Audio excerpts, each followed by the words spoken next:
neagră și-am plecat la drum călare. Masca și o pălărie, eu sunt gata de înfruntare. Oriunde e vreo problemă, eu apar ca o furtună. Dau de gol toți infractorii, cam de dor pe lună. Hai, urmați-mă, nu-i timp de pierdut. Soarele noapte începe să se ascundă vigilent și neînfricat. Eu chem poliția într-o secundă. Mă cunoașteți, sunt Zorro, un pic emancipat, luptător de poveste, erou adevărat.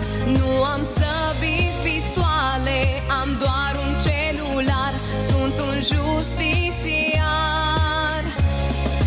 Gata, mi-am pus o cămașă neagră și-am plecat la drum călare.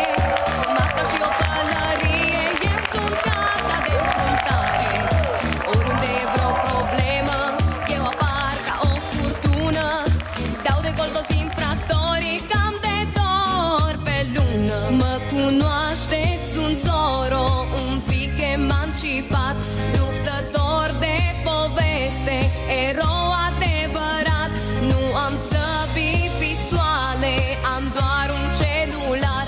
Sunt un justițiar.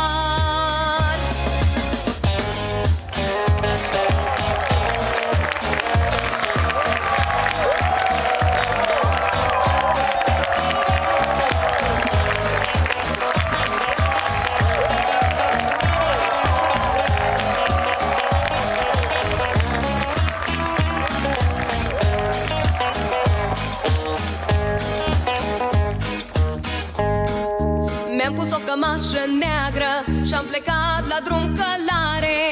Masca și o pălărie, eu sunt gata de înfruntare. Hai, urmați-mă, nu-i timp de pierdut.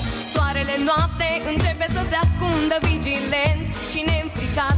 Eu chem poliția într-o